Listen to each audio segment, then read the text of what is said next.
Hey, everybody, it's Michelle popping in to give you a heads up on what this week's episode is all about.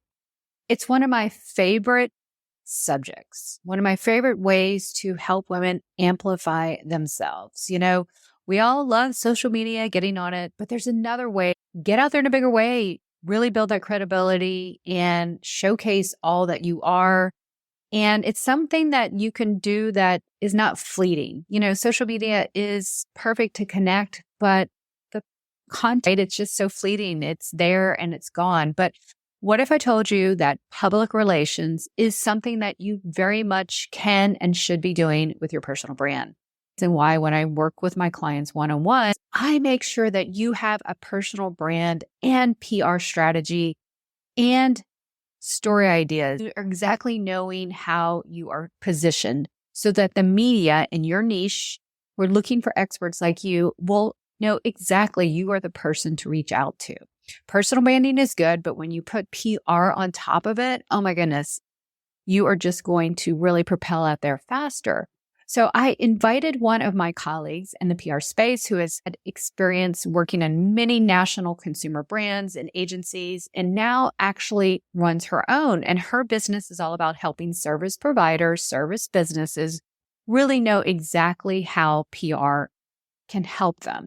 So today's episode is really walking you around the 101 of what PR is, what it isn't, how it's the best time ever for solopreneurs, women entrepreneurs, women founders to really leverage their expertise and get in front of the right media to get in front of your ideal clients and opportunities. So this is a really good 101 strategy and some of the things you can be doing now.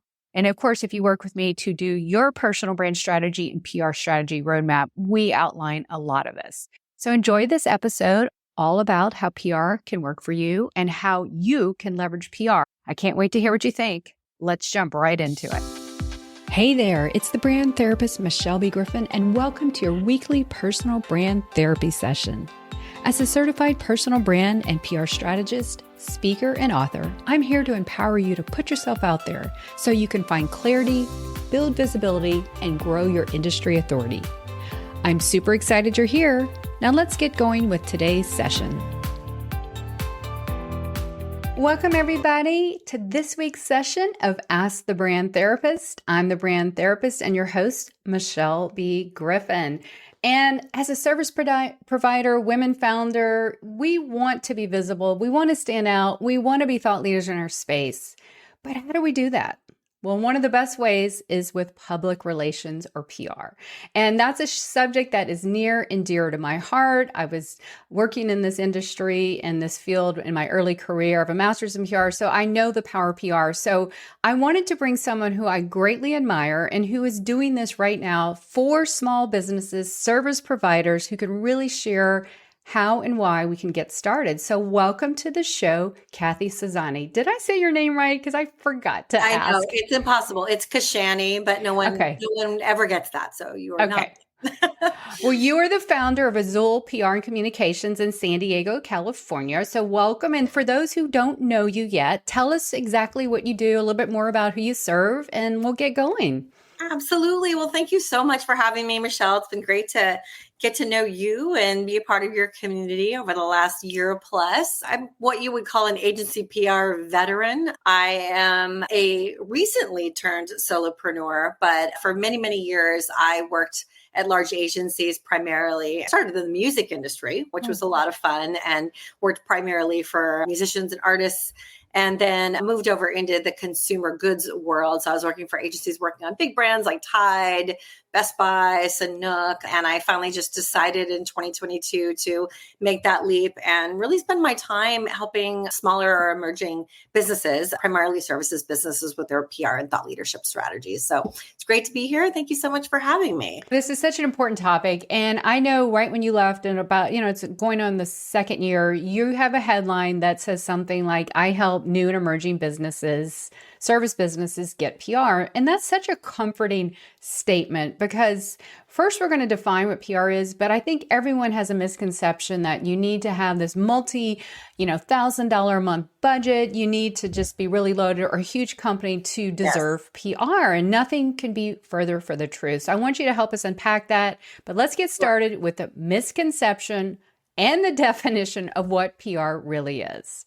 Yes. And I honestly think that if you ask 10 different people the definition of PR, you're probably going to get 10 different definitions. It's one of those things that I think is confusing for a lot of people, but I'll try and break it down. So I think that PR in general is really part of the process of building brand reputation and trust. But I think where PR comes in is really doing that via other people's platforms. It's actually a great book by a guy named Scott Baradell who said it's the art of building trust at scale. So, which I always really like, but I think that, people get very confused between the definition of PR, for example, versus advertising. And I guess the best way I could describe it is, you look at advertising as paying to be on other people's platforms, whereas PR is really earning your way onto other people's platforms. So, you can't just, or at least you shouldn't just be able to buy your way into a good PR placement. You are using your expertise or your products or services to earn your way into a story. I like that. And we'll talk about that pay to play PR, which I posted about today and infuriates me. It's such a sore subject because you mentioned the word trust. Credible, belief, and that, especially in online digital PR, we definitely need that. So I love that definition by them. Okay, so now that we have a good inclination of what PR should be and what we should aim for, if you're a small business owner, service provider, and you're thinking, oh my goodness, where do I get started? Because I'm sure that is the number one question people come to you and they think they can get on the Today Show in the next month. So the good news is I think that like you mentioned before, I think PR was all about the gatekeepers, and the velvet ropes. And there was only, you had to hire a big agency because they had the journalists, in their back pocket and they knew where to find them. And I think there's the whole, it's changed. I feel like there's a reason why small businesses can play in this game a little bit more. First of all, journalists make themselves more available. You can find them on LinkedIn or Twitter. There are tools that can help even small businesses connect with journalists. And then I think too, the media needs experts, right? The media wants to talk to people with expertise who are in the trenches doing jobs every single day. It's not just about the big companies. So I think, first of all, I see that opportunity has changed over the years. PR is something that's accessible for smaller growing companies. So I think it is definitely a teachable skill. I don't think that you have to hire an agency to get PR. I think it's something you can definitely do yourself. And I think just starting out, I think there's a couple of things you want to do to get started. First of all, although, PR is very much about getting onto other people's platforms, I think you kind of need to start with looking at your own platforms. You definitely want to start providing your expertise and your thought leadership on your own channels. So think about, if you have a website, do you have a bio on your website that talks about you and your expertise? Do you have a section where you are maybe posting a blog post every once in a while? Are you posting about your expertise on LinkedIn? You need to start by laying that foundation of putting your expertise out there in some of the areas that you quote unquote own. The next thing is you really need to think about, okay, what do you do and who's your target audience and where are those people hanging out? What are they reading? What podcasts are they listening to? And maybe just do a little research and even talk to your customers. Where are you getting your information? That will help you align on, are there 10 or 20 places that I want to be? The research is so important because I think what too many folks fall into this trap of, I have to be on the Today Show or I have to get in Forbes. That might not be where your audience is, not to mention the fact that that might not be where you want to start. Well, sometimes being in a more very niche targeted area where almost 100% of your ideal clients are in a more industry publication that is a lot more accessible to get into is probably going to help the bottom line and your industry authority. I know the top level things are like the pie in the sky, not pie in the sky, we can never get them, but those are sometimes come later, but that's what everyone wants and thinks that's what it needs. But if you're trying to, excel your business from it, being in front of the audience you want to serve and serve is, I think, the most important thing.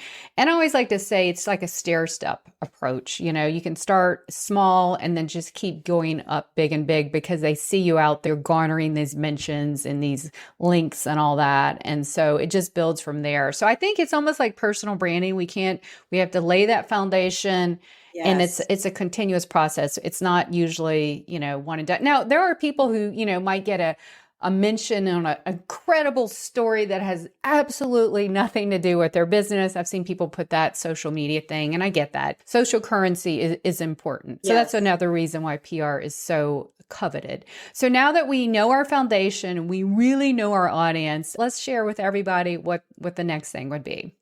Once you've really laid your foundation and established your expertise and some other digital touch points, and maybe even gotten a general idea of where you want to be, finding those people is kind of the next steps. Who do you want to target? What's nice about today versus 20, 30 years ago is that I think the media are in a lot of ways are much more accessible. So I think there's a couple places you can look for them. I think one place is if you know a particular outlet that you want to get into, start looking at who's covering the topic, what reporters are writing in the beat, that is relevant to your business, and go find their author page, online. And more times than not, their email address is going to be there. So that's just one place, is just to look directly at the outlet that you're looking to get into. The other thing is, both Twitter and LinkedIn are just a treasure trove of information that didn't exist when I first started. And I'd say Twitter in particular, I guess now we have to call it X, a lot of journalists are still there, and they either post their email address in their bio.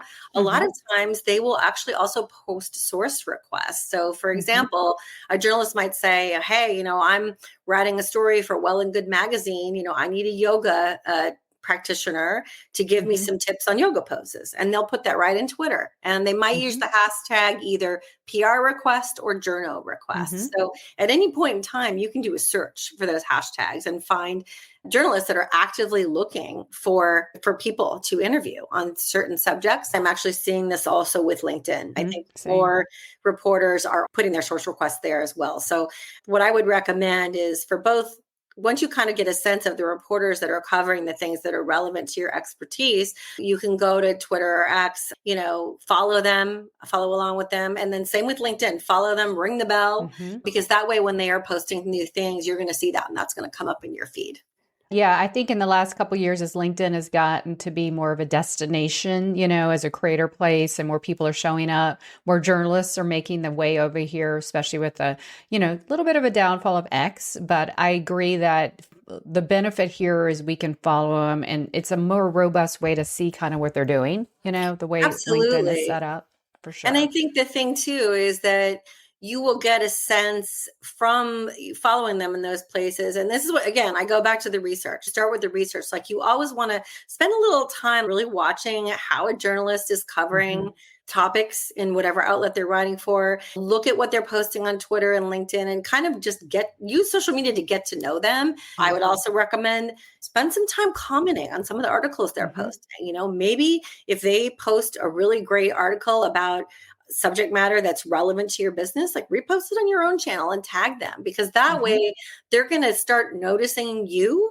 When you finally do get around to pitching them, your name might be familiar to them already, and they might already say, oh, that's that person that always comments on my posts, or, that person shared an article of mine. And I really appreciate that. So I think that's just, again, that's very foundational stuff that you should definitely do before you pitch. Nurturing those relationships, building and nurturing relationships is key. No one likes hey, what can you do for me? It's a two-way street. You're here to help them with a really good story angle to help their listeners, viewers, readers. Absolutely. I think that's another misconception. People think that the journalists owe them, and I always came to the approach, look, I'm here to help, be a collaborative partner, give you some really good information that you're needing for this story to, at the end result, help their readers, Yes. Absolutely, Michelle.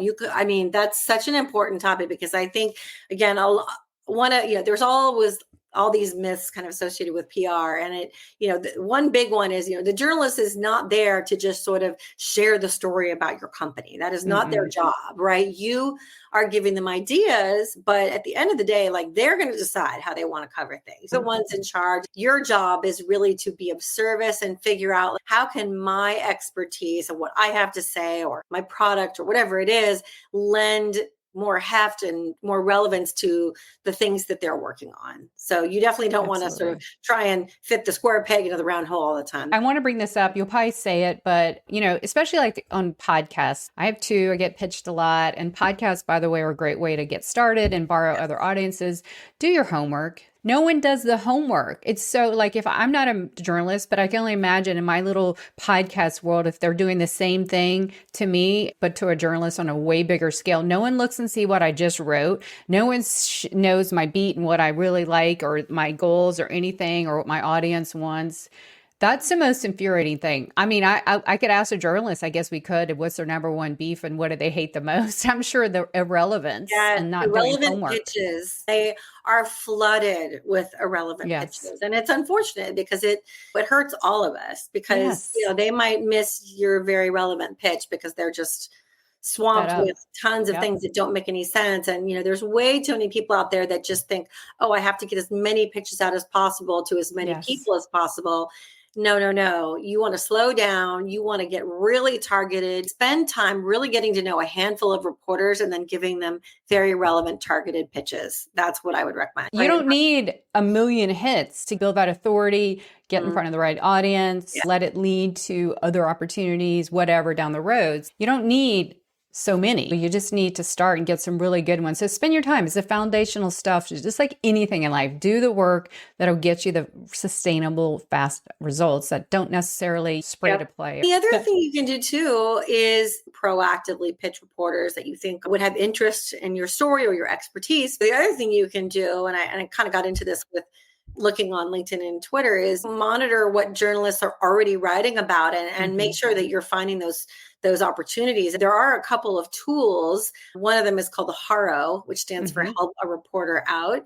And the other is called Quoted, QWOTED. HARO used to be free. It is transitioning into more of a paid tool as we speak. But both of them have some free options. And what they both are is those are places where journalists will actively post their story needs. If they're looking for products, for a product roundup, or if they need to source, a certain kind of expert for a story, you can just go there too and look and see what might match with your expertise. Then they take some time, but they're gifted to you. HARO is now going into that platform. They're changing their name, which I forgot off the top of my head. It's called Connectively. That's it. And it's not going to be a 5,000 emails you get. You go into the platform, which is just like what Quoted. I'm signed up for that. There's another one called Source Bottle. It's Australian based, but there's some really good subject area topics. And then Featured.com is one that there's a lot of niche publications, but there's also some big ones too. So I would say sign up to those 4, check them out, spend some time, just like you would social media, spend some time to go check those out.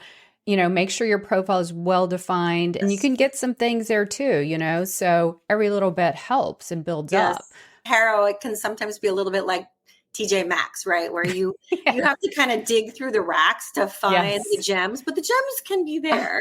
But if you're starting out with PR, it's a good place to start, because then you at least know that you're finding opportunities that might be a fit for you versus just casting this huge net when you don't know. Exactly. It's good training wheels, and you can get some hits. So so absolutely that. So when you're ready to go up the next notch, you've started identifying, doing your homework, building, nurturing relationships.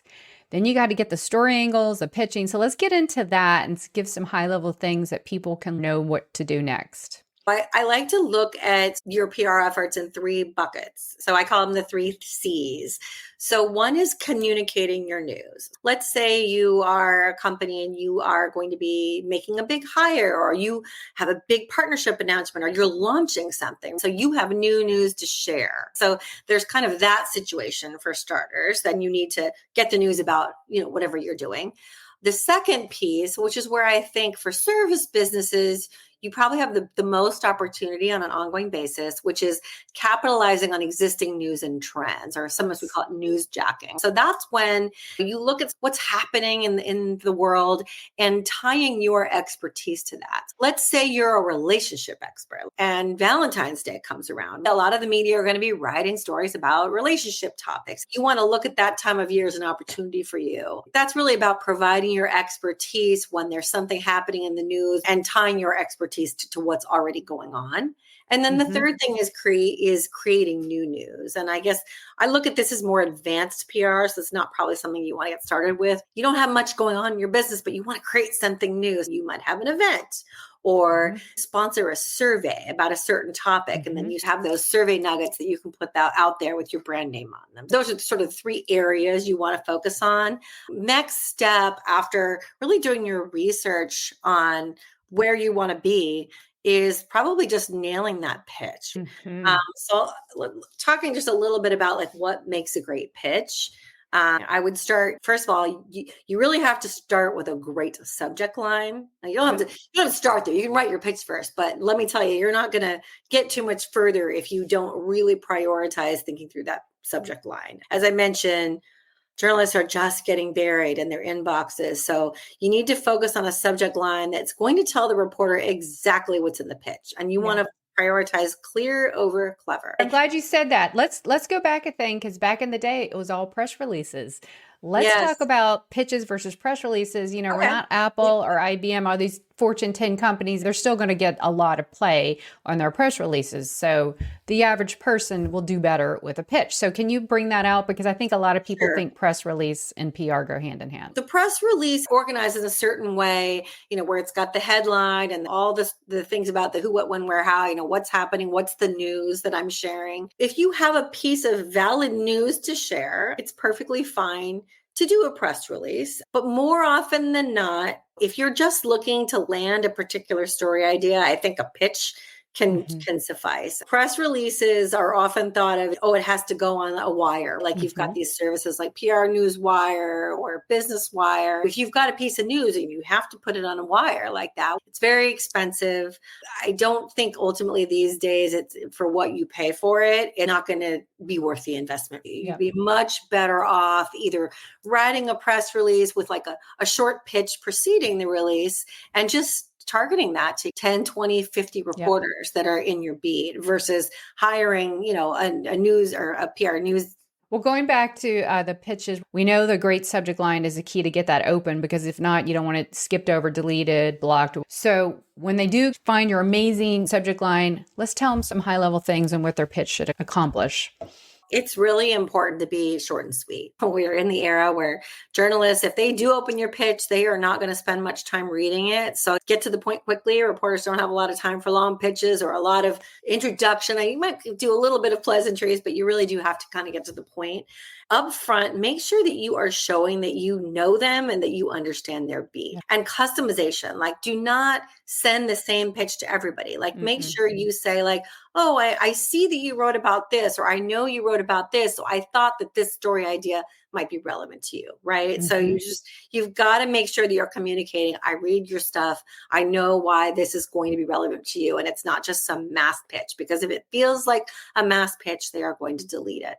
Make sure you're nailing, why is this a story that needs to be covered now? Why is this relevant right this minute? If it's something that's evergreen or can be written at any particular time, it's probably not going to have as good of a shot if you don't explain there's something happening in the world that makes this that I have to write it right now. I'm an energy efficiency expert. You need to write the story right now because gas prices are really high and people are looking to save money on their gas bills, you know, whatever that is. But get to the point of why I have to write the story right now. If you have extra things you want to share, assets or extra information or links, like just make sure you're not including attachments. That's like kind of another thing that never really works. If you've got data points to support your argument, that is always really helpful. You can't just sort of say, oh, this is a big trend. Show them, do you have any proof points that really can add context to, yes, this is actually a trend because here's the stat that says so. And I think there's the art of the follow-up. I think this is one of the things you definitely want to follow up, but you know, give them a couple days, maybe even a week, And don't be the person that follows up 5 times. Like if you follow up once, maybe twice, I would say twice I usually will do. Be the max. Don't be the person that follows up a million times. And when you follow up, try and add some new information. Don't just say, hey, just circling back. Say like, oh, I found this study recently and I wanted to share this because I think this adds more to the idea. So you bring up the really big case that it's very teachable, Kathy. But I also see why people come to someone like you. We were talking pre-room live. I teach my clients the strategy I need and all their pitch stories, but am I actively pitching myself, my expertise? Not much, because time, right? So that's where someone like you comes in, because you're not a big agency, you're not a DIY. So can you tell us about like the service that you provide? Because I think it's so invaluable for small businesses and service providers. So I do work one-on-one with a few companies that are, again, mostly in sort of the emerging or small business space. And so I think that's sort of I would still look at it as a done with you model. I mean, obviously I'm out there trying to help them come up with a strategy, figure out the outlets they might want to go after, helping craft the pitches and looking for those opportunities. So those are all things that are off their plate. But at the end of the day, if I find them opportunities, I still have to work with my clients to say, okay, well, here's 5 questions that the reporter wants answered. So you still have to sort of put in the time to really provide your expertise, do interviews. I do think it's a teachable skill. I think in a lot of cases with business owners, because business owners are busy people, it does work better if you have at least one person on your staff that can devote a little bit of time, a handful of hours a week, to responding to journalist queries or doing some outbound pitches. When you land those opportunities, you can sort of bring it back to the founder, or some people have maybe a team of experts. For example, an interior design agency might have a couple of designers on staff. It can really work both ways, but I think the important thing is, do you need to hire a 20 to 50 person agency? No, you don't. No, is it a teachable skill? Yes, it is.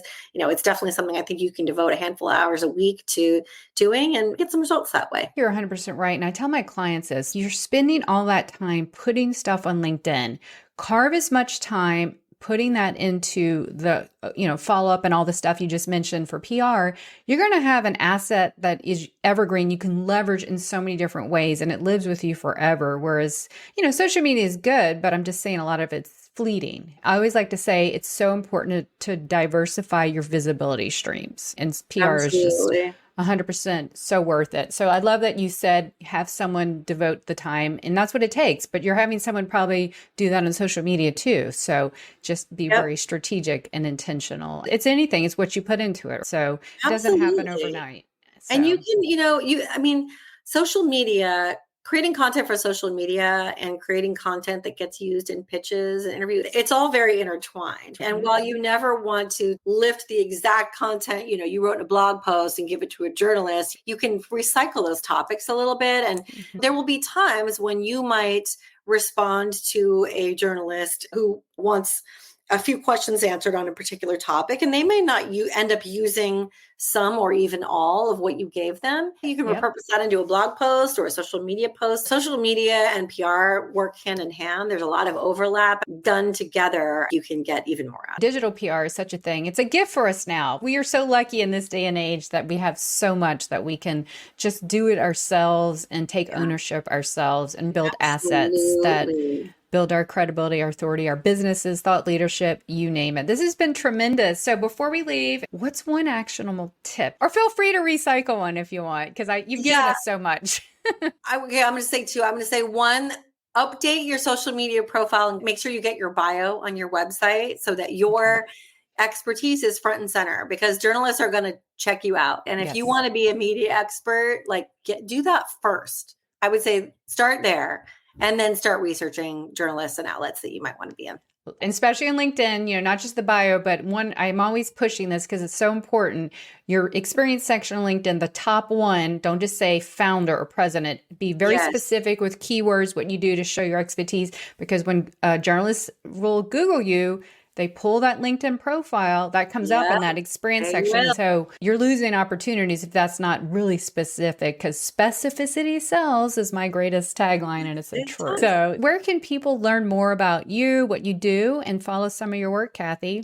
Definitely find me on LinkedIn, Kathy Casciani, and my website is azulcommunications.com, but it'll probably just kick you back over to LinkedIn. That's really where I'm sharing most of my content. You were very active and you were very great about telling all the ins and outs and nuances of PR. So definitely give Kathy a follow, and I'll put a link in the show notes. This has been tremendous. I geek out on PR because I think when I was 17 in high school, I always knew I wanted to work in PR. And so it's been something that's passionate for me because I know the power and the payoff, and it's not intimidating.